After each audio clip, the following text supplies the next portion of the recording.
I have frequently wondered if the majority of mankind ever paused to reflect upon the occasionally titanic significance of dreams, and of the obscure world to which they belong.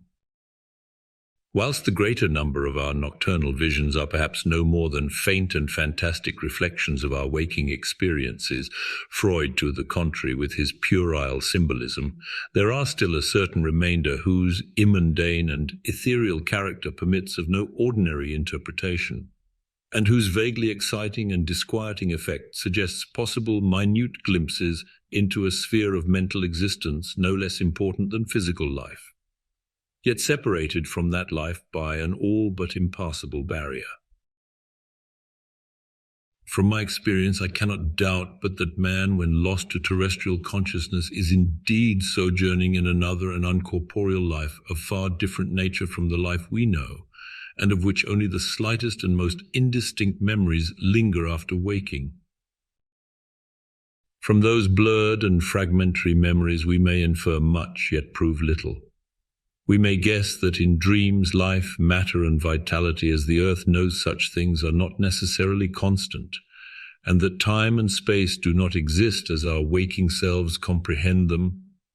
Sometimes I believe that this less material life is our truer life, and that our vain presence on the terraqueous globe is itself the secondary or merely virtual phenomenon. It was from a youthful reverie, filled with speculations of this sort, that I arose one afternoon in the winter of 1900-1901, when to the State Psychopathic Institution, in which I served as an interne, was brought the man whose case has ever since haunted me so unceasingly. His name, as given on the records, was Joe Slater, or Slater, and his appearance was that of the typical denizen of the Catskill Mountain region, one of those strange, repellent scions of a primitive colonial peasant stock whose isolation for nearly 3 centuries in the hilly fastnesses of a little-travelled countryside has caused them to sink to a kind of barbaric degeneracy, rather than advance with their more fortunately placed brethren of the thickly settled districts. Among these odd folk, who correspond exactly to the decadent element of white trash in the South, law and morals are non-existent, and their general mental status is probably below that of any other section of the Native American people. Joe Slater, who came to the institution in the vigilant custody of 4 state policemen, and who was described as a highly dangerous character, certainly presented no evidence of his perilous disposition when first I beheld him. Though well above the middle stature and of somewhat brawny frame, he was given an absurd appearance of harmless stupidity by the pale, sleepy blueness of his small, watery eyes, the scantiness of his neglected and never-shaven growth of yellow beard, and the listless drooping of his heavy nether lip. His age was unknown, since among his kind neither family records nor permanent family ties exist. But from the baldness of his head in front and from the decayed condition of his teeth, the head surgeon wrote him down as a man of about 40. From the medical and court documents we learned all that could be gathered of his case. This man, a vagabond, hunter and trapper, had always been strange in the eyes of his primitive associates. He had habitually slept at night beyond the ordinary time, and upon waking would often talk of unknown things in a manner so bizarre as to inspire fear even in the hearts of an unimaginative populace. Not that his form of language was at all unusual, for he never spoke save in the debased patois of his environment, but the tone and tenor of his utterances were of such mysterious wildness that none might listen without apprehension. He himself was generally as terrified and baffled as his auditors, and within an hour after awakening would forget all that he had said, or at least all that had caused him to say what he did, relapsing into a bovine, half-amiable normality like that of the other hill-dwellers. As Slater grew older, it appeared, his matutinal aberrations had gradually increased in frequency and violence.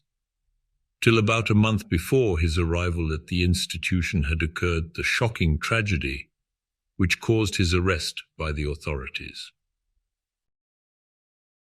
One day near noon, after a profound sleep begun in a whiskey debauch at about 5 of the previous afternoon, the man had roused himself most suddenly, with ululations so horrible and unearthly that they brought several neighbours to his cabin, a filthy sty where he dwelt with a family as indescribable as himself.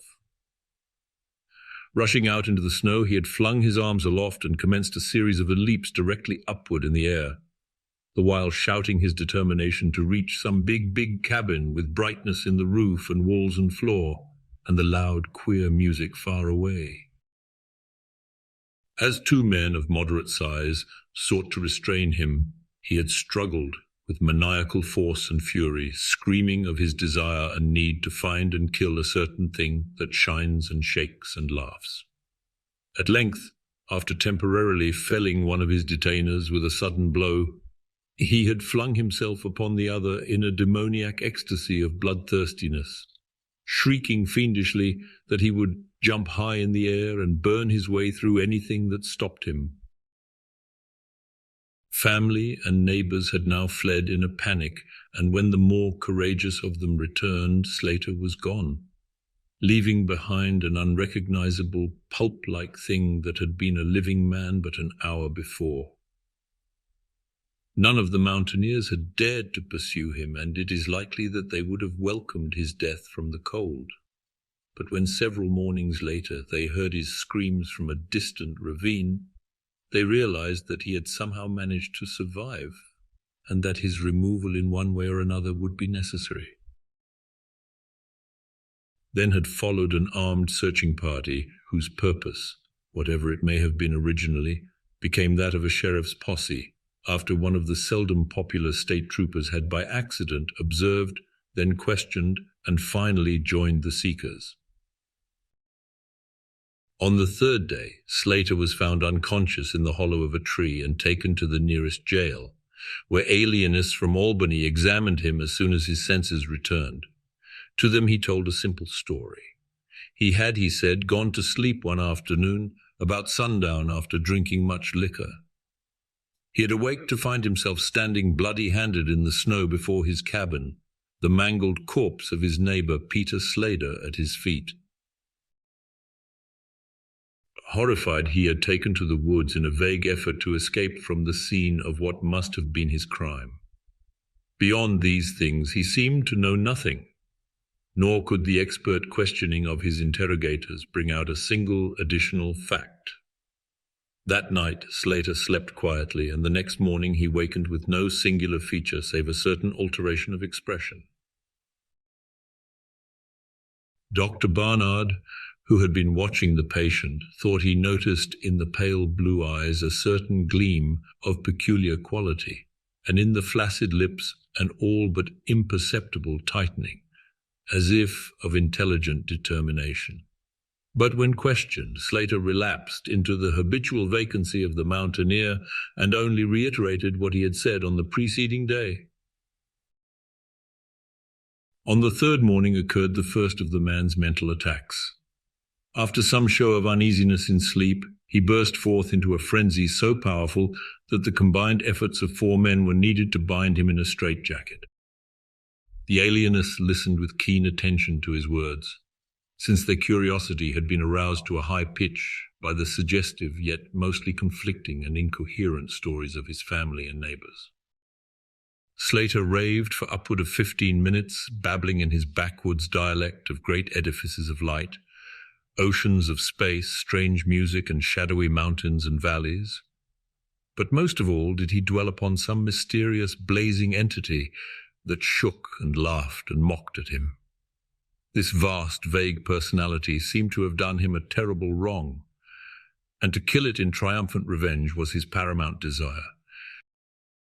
In order to reach it, he said, he would soar through abysses of emptiness, burning every obstacle that stood in his way. Thus ran his discourse, until with the greatest suddenness he ceased. The fire of madness died from his eyes, and in dull wonder he looked at his questioners and asked why he was bound. Dr. Barnard unbuckled the leathern harness and did not restore it till night, when he succeeded in persuading Slater to don it of his own volition for his own good. The man had now admitted that he sometimes talked queerly, though he knew not why. Within a week, 2 more attacks appeared, but from them the doctors learned little. On the source of Slater's visions they speculated at length, for since he could neither read nor write, and had apparently never heard a legend or fairy tale, his gorgeous imagery was quite inexplicable. That it could not come from any known myth or romance was made especially clear by the fact that the unfortunate lunatic expressed himself only in his own simple manner. He raved of things he did not understand and could not interpret, things which he claimed to have experienced but which he could not have learned through any normal or connected narration. The alienists soon agreed that abnormal dreams were the foundation of the trouble, dreams whose vividness could for a time completely dominate the waking mind of this basically inferior man. With due formality, Slater was tried for murder, acquitted on the ground of insanity, and committed to the institution wherein I held so humble a post. I have said that I am a constant speculator concerning dream life, and from this you may judge of the eagerness with which I applied myself to the study of the new patient, as soon as I had fully ascertained the facts of his case. He seemed to sense a certain friendliness in me, born no doubt of the interest I could not conceal and the gentle manner in which I questioned him. Not that he ever recognized me during his attacks when I hung breathlessly upon his chaotic but cosmic word pictures, but he knew me in his quiet hours, when he would sit by his barred window weaving baskets of straw and willow, and perhaps pining for the mountain freedom he could never enjoy again. His family never called to see him. Probably it had found another temporary head after the manner of decadent mountain folk. By degrees I commenced to feel an overwhelming wonder at the mad and fantastic conceptions of Joe Slater. The man himself was pitiably inferior in mentality and language alike. But his glowing, titanic visions, though described in a barbarous and disjointed jargon, were assuredly things which only a superior or even exceptional brain could conceive. How, I often asked myself, could the stolid imagination of a Catskill degenerate conjure up sights whose very possession argued a lurking spark of genius? How could any backwoods dullard have gained so much as an idea of those glittering realms of supernal radiance and space about which Slater ranted in his furious delirium? More and more I inclined to the belief that in the pitiful personality who cringed before me lay the disordered nucleus of something beyond my comprehension, something infinitely beyond the comprehension of my more experienced but less imaginative medical and scientific colleagues. And yet I could extract nothing definite from the man. The sum of all my investigation was that in a kind of semi-uncorporeal dream life, Slater wandered or floated through resplendent and prodigious valleys, meadows, gardens, cities, and palaces of light, in a region unbounded and unknown to man, that there he was no peasant or degenerate, but a creature of importance and vivid life, moving proudly and dominantly, and checked only by a certain deadly enemy, who seemed to be a being of visible yet ethereal structure, and who did not appear to be of human shape, since Slater never referred to it as a man, or as aught save a thing. This thing had done Slater some hideous but unnamed wrong, which the maniac, if maniac he were, yearned to avenge. From the manner in which Slater alluded to their dealings, I judged that he and the luminous thing had met on equal terms, that in his dream existence the man was himself a luminous thing of the same race as his enemy. This impression was sustained by his frequent references to flying through space and burning all that impeded his progress. Yet these conceptions were formulated in rustic words wholly inadequate to convey them, a circumstance which drove me to the conclusion that if a true dream world indeed existed, oral language was not its medium for the transmission of thought.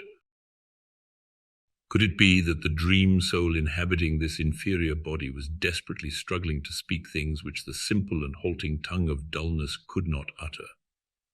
Could it be that I was face to face with intellectual emanations which would explain the mystery if I could but learn to discover and read them? I did not tell the older physicians of these things, for middle age is skeptical, cynical, and disinclined to accept new ideas. Besides, the head of the institution had but lately warned me in his paternal way that I was overworking, that my mind needed a rest. And it had long been my belief that human thought consists basically of atomic or molecular motion, convertible into ether waves of radiant energy like heat, light, and electricity. This belief had early led me to contemplate the possibility of telepathy or mental communication by means of suitable apparatus, and I had in my college days prepared a set of transmitting and receiving instruments somewhat similar to the cumbrous devices employed in wireless telegraphy at that crude pre-radio period. These I had tested with a fellow student, but achieving no result, had soon packed them away with other scientific odds and ends for possible future use. Now, in my intense desire to probe into the dream life of Joe Slater, I sought these instruments again and spent several days in repairing them for action. When they were complete once more, I missed no opportunity for their trial. At each outburst of Slater's violence, I would fit the transmitter to his forehead and the receiver to my own, constantly making delicate adjustments for various hypothetical wavelengths of intellectual energy. I had but little notion of how the thought impressions would, if successfully conveyed, arouse an intelligent response in my brain. But I felt certain that I could detect and interpret them. Accordingly, I continued my experiments, though informing no one of their nature. It was on the 21st of February, 1901, that the thing finally occurred. As I look back across the years, I realize how unreal it seems, and sometimes half wonder if old Dr. Fenton was not right when he charged it all to my excited imagination. I recalled that he listened with great kindness and patience when I told him, but afterward gave me a nerve powder and arranged for the half-year's vacation on which I departed the next week. That fateful night I was wildly agitated and perturbed, for despite the excellent care he had received, Joe Slater was unmistakably dying. Perhaps it was his mountain freedom that he missed, or perhaps the turmoil in his brain had grown too acute for his rather sluggish physique, but at all events the flame of vitality flickered low in the decadent body. He was drowsy near the end, and as darkness fell, he dropped off into a troubled sleep. I did not strap on the strait-jacket as was customary when he slept, since I saw that he was too feeble to be dangerous, even if he woke in mental disorder once more before passing away. But I did place upon his head and mind the two ends of my cosmic radio, hoping against hope for a first and last message from the dream world in the brief time remaining. In the cell with us was one nurse, a mediocre fellow who did not understand the purpose of the apparatus or think to inquire into my course. As the hours wore on, I saw his head droop awkwardly in sleep, but I did not disturb him. I myself, lulled by the rhythmical breathing of the healthy and the dying man, must have nodded a little later. The sound of weird lyric melody was what aroused me. Chords, vibrations, and harmonic ecstasies echoed passionately on every hand, while on my ravished sight burst the stupendous spectacle of ultimate beauty. Walls, columns, and architraves of living fire blazed effulgently around the spot where I seemed to float in air, extending upward to an infinitely high-vaulted dome of indescribable splendor. Blending with this display of palatial magnificence, or rather supplanting it at times in kaleidoscopic rotation, were glimpses of wide plains and graceful valleys, high mountains and inviting grottos, covered with every lovely attribute of scenery which my delighted eye could conceive of, yet formed wholly of some glowing, ethereal, plastic entity, which in consistency partook as much of spirit as of matter.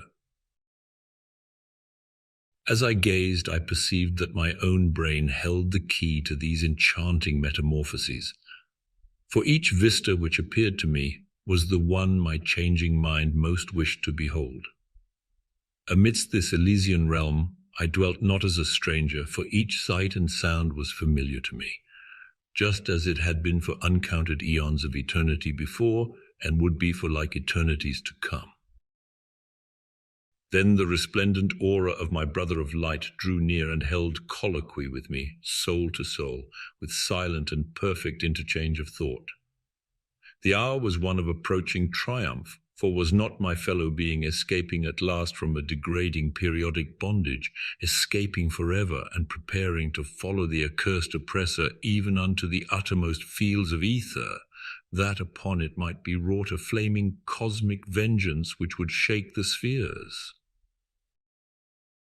We floated thus for a little time, when I perceived a slight blurring and fading of the objects around us, as though some force were recalling me to earth, where I least wished to go. The form near me seemed to feel a change also, for it gradually brought its discourse toward a conclusion, and itself prepared to quit the scene, fading from my sight at a rate somewhat less rapid than that of the other objects. A few more thoughts were exchanged, and I knew that the luminous one and I were being recalled to bondage, though for my brother of light it would be the last time. The sorry planet shell being well nigh spent, in less than an hour, my fellow would be free to pursue the oppressor along the Milky Way and pass the hither stars to the very confines of infinity. A well-defined shock separates my final impression of the fading scene of light from my sudden and somewhat shamefaced awakening and straightening up in my chair as I saw the dying figure on the couch move hesitantly. Joe Slater was indeed awaking, though probably for the last time. As I looked more closely, I saw that in the sallow cheeks shone spots of color which had never before been present. The lips, too, seemed unusual, being tightly compressed, as if by the force of a stronger character than had been Slater's. The whole face finally began to grow tense, and the head turned restlessly with closed eyes.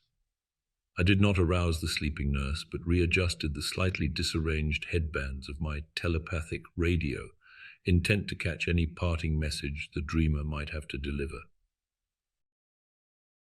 All at once the head turned sharply in my direction, and the eyes fell open, causing me to stare in blank amazement at what I beheld. The man who had been Joe Slater, the Catskill decadent, was now gazing at me with a pair of luminous, expanded eyes, whose blue seemed subtly to have deepened. Neither mania nor degeneracy was visible in that gaze, and I felt beyond a doubt that I was viewing a face behind which lay an active mind of high order. At this juncture, my brain became aware of a steady external influence operating upon it. I closed my eyes to concentrate my thoughts more profoundly, and was rewarded by the positive knowledge that my long-sought mental message had come at last. Each transmitted idea formed rapidly in my mind, and though no actual language was employed, my habitual association of conception and expression was so great that I seemed to be receiving the message in ordinary English. "Joe Slater is dead," came the soul-petrifying voice or agency from beyond the wall of sleep.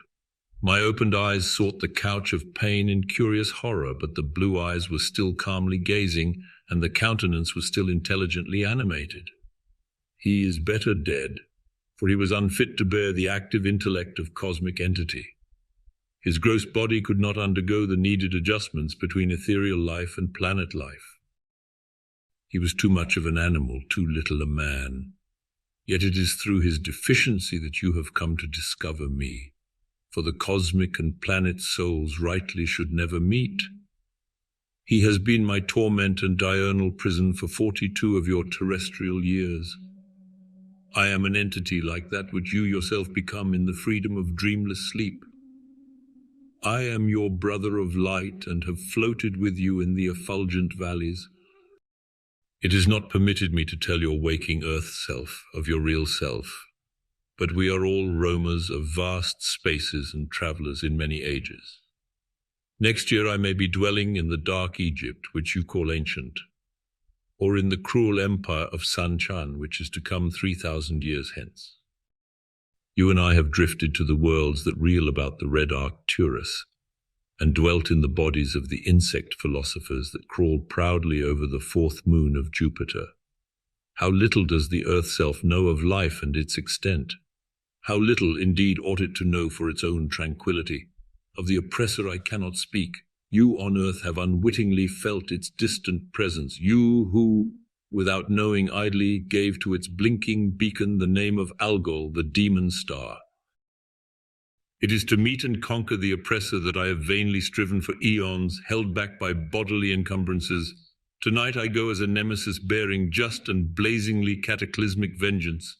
Watch me in the sky close by the demon star. I cannot speak longer, for the body of Joe Slater grows cold and rigid, and the coarse brains are ceasing to vibrate as I wish. You have been my friend in the cosmos.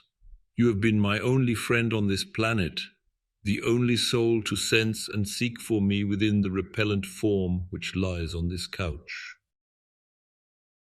We shall meet again, perhaps in the shining mists of Orion's sword, perhaps on a bleak plateau in prehistoric Asia, perhaps in unremembered dreams tonight, perhaps in some other form an eon hence, when the solar system shall have been swept away. At this point the thought waves abruptly ceased, and the pale eyes of the dreamer, or can I say dead man, commenced to glaze fishily. In a half-stupor I crossed over to the couch and felt of his wrist, but found it cold, stiff and pulseless. The sallow cheeks paled again, and the thick lips fell open, disclosing the repulsively rotten fangs of the degenerate Joe Slater. I shivered, pulled a blanket over the hideous face, and awakened the nurse. Then I left the cell and went silently to my room. I had an insistent and unaccountable craving for a sleep whose dreams I should not remember. The climax. What plain tale of science can boast of such a rhetorical effect? I have merely set down certain things appealing to me as facts, allowing you to construe them as you will. As I have already admitted, my superior, old Dr. Fenton, denies the reality of everything I have related. He vows that I was broken down with nervous strain and badly in need of the long vacation on full pay which he so generously gave me. He assures me on his professional honor that Joe Slater was but a low-grade paranoiac whose fantastic notions must have come from the crude hereditary folk tales which circulate in even the most decadent of communities. All this he tells me. Yet I cannot forget what I saw in the sky on the night after Slater died. Lest you think me a biased witness, another's pen must add this final testimony, which may perhaps supply the climax you expect. I will quote the following account of the star nova Persei verbatim, from the pages of that eminent astronomical authority, Professor Garrett P. Service. On February 22nd, 1901, a marvelous new star was discovered by Dr. Anderson of Edinburgh, not very far from Algol. No star had been visible at that point before. Within 24 hours, the stranger had become so bright that it outshone Capella. In a week or two, it had visibly faded, and in the course of a few months, it was hardly discernible with the naked eye.